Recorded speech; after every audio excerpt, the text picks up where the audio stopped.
Hey there, my name's Nora. My life has been pretty complicated, if that's even the right word to describe it.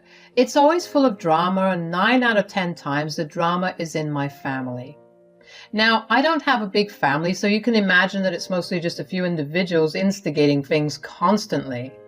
One of these individuals happened to be my grandpa, and this is the story of how my grandparents got divorced while being on two separate continents. I have a very close, almost parental relationship with my grandparents. You see, my mother got pregnant when she was 17. Obviously, neither of my grandparents approved, but they couldn't just kick out their pregnant daughter. My granddad tried for days to get my mom to let go of the pregnancy, especially because my biological dad ran off as soon as my mom told him she was having his baby. My mom was adamant about keeping me, and there was nothing my granddad could do to sway her decision. They let her stay with them, but told her that she would be responsible for me after birth and that they would only help her with half of the expenses. Taking care of and raising me were fully her responsibility. Well, apparently my mom was more than ready to graduate high school and then become a full-time mom while working part-time. My mom and my grandparents made a deal that my grandparents would only look after me while my mom was at school. My dad made all these big plans for our future, but unfortunately none of them were able to come true for her. While giving birth to me, she ended up having some severe complications. She was bleeding way too much, and the doctors told her that she had to either give up on the baby or her life. Well, you can guess which one she did. It was tragic. My grandparents were inconsolable but chose to raise me themselves. They never shied from telling me my mom's story because they didn't want to take her memory away from our family. They raised me to know that I was their granddaughter and not their daughter. In that aspect, I'm really grateful that my grandparents stepped up for me. What I'm not so grateful about was the fights that I had to witness between them while I was growing up. I'm not talking about small spats here and there. No, I'm talking about these huge screaming matches that, more often than not, ended with things in the house being broken. These fights usually started with something really small and escalated really fast. I remember one day when I was about 15 years old, my grandparents had a particularly bad fight. My grandpa stormed out of the house. I remember my heart pounding because every time they fought, I got really anxious. About 15 minutes after my grandpa left, my grandma knocked on my door. She asked if she could come in. When I nodded, she walked in and sat right next to me on the bed. "Hi, darling. How are you doing?" "Good, I guess." "I'm sorry you have to keep hearing us fight this way." "It's okay, I guess. Were you and Grandpa always like this?" No, we were not. It started up a few years ago." "Few as in 15 years ago, around the time I was born?" "Yes, but I know where you're going to go with this. And no, it's not because of you. We will never regret having you. What we do regret is not taking proper care of your mom when she was pregnant with you. Her death took a toll on both of us. You just happened to get caught in the crossfire. Sometimes it just feels like you guys would be better if I wasn't here as a constant reminder of what you lost, you know?" "Oh, honey, never ever think like that. I can assure you that I have never once wished you weren't a part of my life. Raising you has been the one thing that has kept me going, and it'll be the thing that will keep me going till the end of my time." "You sure?" "Absolutely, honey. I love you, and that will never change, okay?" While that conversation helped me deal with my emotions, it didn't really help my grandparents' relationship. They continued to fight like cats and dogs. My granddad would spend most days out of the house than in. I never knew where he was going, but somehow, every time he returned home, he would seem a lot more mellowed out. He wouldn't pick a fight with my grandma for a couple of days, which was honestly a record in our house. This cycle continued for the next couple of years, except I noticed how it was always my grandpa instigating these fights over the years. My grandma got quieter. She didn't respond to any of Grandpa's jibes or insults. That only infuriated Grandpa even more, which meant he left the house to go spend time wherever else he usually went. Under usual circumstances, I would have been happy that my grandparents weren't fighting as much, but this wasn't a mutual change. My grandma seemed sad. Her change was visible in general. She stopped cooking these elaborate meals that she used to love to make. She stopped going out to hang out with friends, and she barely looked at me. I knew that something was wrong, so I tried to talk to her about it. "Grandma, is everything okay?" "Yeah, dear. Why would you ask me that?"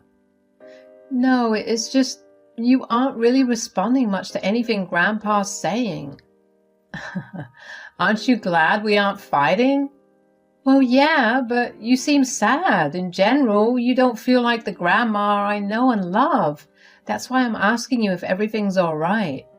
"Well, I would love to lie and say that everything's okay, but I don't like hiding things from you." "What happened? How bad is it?" "It's pretty bad, but again, I don't think you're old enough to know." "What happened to not wanting to hide things from me? Plus, I'm 18. "I don't know. Forgive me, my head's too much of a mess right now to keep track of what I'm saying." "Is there any way I could help you out at least, Grandma?" "I'm afraid not, but don't focus on it. I'll be fine. I just need some time to process everything." "If you're sure." "Yes, dear. Just focus on getting into a good college and living your life." I did as she wanted. I felt bad that I was ignoring her, but no matter how much I tried to talk to her, she always brushed me off and told me not to worry. I focused on my college applications, and eventually I ended up getting into a great college in the same state, but a couple of hours' drive away. Grandpa had gotten really angry with my grandma and had left the house for nearly a month. At that time, Grandma helped me find a place to stay at and helped me settle in for college. I was upset with Grandpa, but he never viewed me as someone who could hold opinions. If I ever tried to talk to him, he would tell me to stay in my place and not interfere. And I guess that was the way things were for the next 2 years. Grandpa barely kept any contact with me. It hurt, but after a few months, I kind of got used to it. Grandma would visit me every 2 weeks and stay with me for a week. I began to actually look forward to spending time with her because I realized her being away from home was making her become her old self. Every time we spent time with each other, we would talk about what was going on in our lives. That's usually when I found out what Grandma and Grandpa were arguing about at that time. On this one particular visit, Grandma told me that they were fighting over me. "What do you mean you guys are fighting over me?" "Well, not necessarily you per se, but it includes you." "What is it then?" "Your granddad's upset that I'm spending so much time with you." "Huh, you're joking, right?" "I wish I was." "That's really funny because it's not like he loves to pick fights just so he can get out of the house." "Tell me about it." "And he could occasionally come to visit me, but he chooses not to. He has some nerve to pick a fight with you based on that." "I'm so sorry that he's been neglecting you. I've tried talking to him, but he always gets angry, and then, well, you know what happens." "It just sucks. I feel like Grandpa's upset with me." "Oh no, I promise you that Frank's not upset with you. He's just being difficult." "Still, the audacity he has to complain about you spending time with me hurts." "I'm sorry about everything. I really am. I wish I could change things." "It's okay. I need you to not change. You're the only family I have that actually cares about me. Remember my promise. I love you and nothing will ever change that. I'll always be here, okay? I was still upset about my grandpa's issue with my grandma by the time she left. I mean, both of them raised me, so why would it be a problem for Grandma to spend time with me? And it's not like I never made an effort to get in touch with him. Every time I tried to call him, I would go straight to voicemail, or he would speak to me for barely half a minute before hanging up on me. I just wished with every fiber of my being that whatever my grandpa said didn't affect my grandma in any way. Unfortunately, the universe has very rarely worked in my favor. Grandma was supposed to visit me 2 weeks later, but she never did. I thought that things might have gotten bad at home, so she would come visit me a week later, but that never happened either. I tried to call back home, but no one answered. I got scared. I was in the middle of my midterm, so I couldn't even leave to go back home. But as soon as I gave my last midterm, I rushed back. I walked into my home and was shocked by the state of it. It was a mess. There was shattered glass everywhere. The few dishes that weren't broken were dirty and unwashed. There was dust collected on every surface. This was never what the house looked like. One of my grandparents always cleaned up after a fight. I walked around the house just taking in the sight of it. I walked up to my grandparents' bedroom and saw my grandma just sitting in bed, staring at a framed photo of her and Grandpa from when they were younger. Grandma? Oh, Laurie, oh my gosh, you almost gave me a heart attack. Sorry, I was just worried. You didn't visit last month and no one was picking up the phone. I'm sorry, dear. A lot has been going on here and I wasn't in the right mind. Why won't you just tell me what's wrong? You've been suffering in silence for years and I can't take it anymore. Just tell me, please. Well, I guess you're old enough. It's embarrassing, okay? Grandma, we're family. Nothing's embarrassing for us. You're right, I guess. You remember how you asked me a couple of years ago before you got into college why I was so upset? Yes? And you know how Grandpa leaves to go somewhere every time we have a fight? Yeah, where does he go off to? Apparently his mistress's house. What? Come again? I found out a while ago. I found emails between the two of them. I just didn't know how to process it. I can't believe him. I mean, I knew we were fighting a lot and nothing good would come out of that, but this was a whole new level of pain. Why haven't you left him? Because he wouldn't have any place to be. I know I sound stupid, but we signed prenups before getting married. Everything is in my name. Poor man won't have anywhere to go. I don't know whether to feel pain or anger. Just promise me that if he does anything too bad, you'll leave him. But what if he has no place? I don't care. You deserve better than this. I guess you're right. I stayed with Grandma for that week. Grandpa wasn't there. I was grateful for it because I really didn't know how I would react to him. I helped Grandma clean the house up and listen to her rant about her feelings. It hurt me to see my grandma crying. I hardly ever saw her cry, but the few times I did see her cry, it was only my grandpa that was the reason. It sucked that he was always the reason for all these negative emotions. I wanted to stay another week so I could catch Grandpa and give him a piece of my mind. But Grandma insisted I go back to college and work on my own things. She promised that she would come to visit me in 2 weeks. I went back to my flat, but I couldn't help but feel the need to track down my grandpa. I was okay with a lot of the things that went on in my house, but cheating? That was a hard no. I hated that Grandpa was putting Grandma through that, and Grandma was almost too nice about the whole thing. If I was in her place, I would have let go of Grandpa as soon as I found out that he was cheating on me. The next week, I spent all my time catching up with all the classes I missed. I stayed up most nights to catch up and even get a little ahead of every class. That weekend, I decided to try and catch a little cat nap to prepare myself to stay up all night. Right as I was about to fall asleep, my doorbell rang, and it kept ringing until I got to the door. I was already cranky because of tiredness, and at that moment I was so close to knocking whoever was outside my door unconscious. I opened the door, ready to yell, but stopped dead in my tracks when I saw my granddad standing there. My grandma was standing right behind him. She looked like she had been crying, and she refused to look at me. "Grandpa, how come the sudden visit? Did you suddenly remember me?" "Spare me the drama, Laurie. I'm here to drop her off." "Grandma? Why?" "Oh, so you suddenly don't have time or space to spend on your grandma?"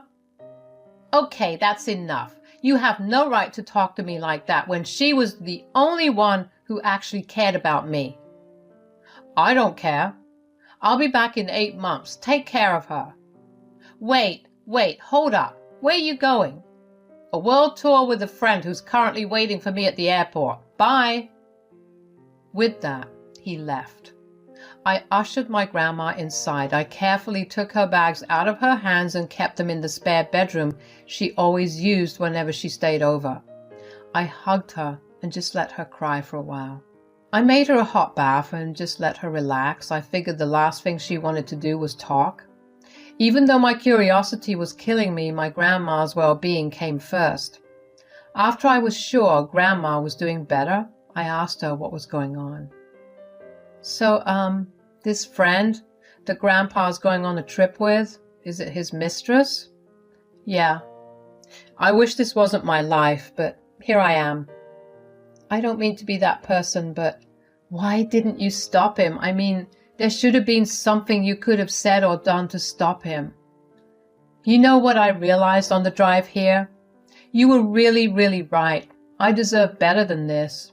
I've given my all to this man, and in return he's broken my trust and made my life miserable. I needed to do something worse for him." "What are you talking about?" "Oh, I'm going to make sure he never comes back. He'll rot wherever he's stuck, and the best part is I know that his mistress is only with him for the money. Once that money goes, so will she. He'll be left all alone." "I like this plan. I'll help you in any way possible, but for now, you need to get some rest." We spent the day just lazing around and watching some stupid reality TV. We cooked our favorite meals and talked for a long while. I was glad to have my grandma back. The possibility of getting revenge brought about a new surge of energy in Grandma, and I loved to see it. The next day, we got to work on our plan. Grandma told me that Grandpa was using money from their joint account to fund his trip for him and his mistress. I didn't think Grandpa could shock me anymore, but I was clearly wrong.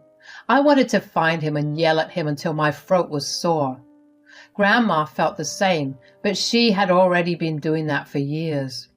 She decided instead to withdraw all the money from the joint account. Every investment they made and every asset they bought through their joint account, she sold over the rest of the week. By the start of the next week, Grandpa would have nothing for himself. Based on his transactions, we knew that he was in Sri Lanka. Well, we wished him all the luck in the world getting out of there. Grandma contacted one of her many lawyer friends and started the process of filing for divorce. She also had lawyer friends in Sri Lanka. She contacted them to have the divorce proceedings legal either way. Her lawyer would have the papers sent to that lawyer's office in Sri Lanka. Through their contacts, they would track Frank and hand him the papers. Grandma and I were upset by everything we had to do. We were letting go of someone who was an important part of our lives just because he wanted to satisfy his desires. He let go of an entire family. We didn't have to wait too long to hear news about Grandpa. The lawyer in Sri Lanka told us that they had managed to track down Grandpa at a hotel while he was arguing with the hotel receptionist about his card payment. He was escorted to the police station where the lawyer presented him with the divorce papers. Grandpa apparently threw a whole tantrum and asked to contact Grandma, but the time difference made it impractical. They had him sign those papers and let him go. The lawyer had a PI follow Grandpa around. Initially, his mistress was happy he was free from Grandma, but she quickly realized that Grandpa was broke. It barely took her a day to pack all her things and leave. Grandpa tried to contact us, but we never picked up any of his calls. It hurt to do that to him, but he had been hurting Grandma for much longer. You know, I learned a lot of things from my grandma, but the most important thing is how to be kind, yet how to know your worth. Grandma held on for as long as she could for the man she loved. She gave him chance after chance. But when he took it too far, she knew exactly how to get back at him. I guess the saying is right. Hell really hath no fury like a scorned lover. My grandma proved it through and through. We took time after that to heal and hold each other whenever the hurt got too much. We didn't care to find out how Grandpa got back, because even if he did, he would not be able to live where he used to. With every day that passes, we grow stronger. I hope you enjoyed listening to our story.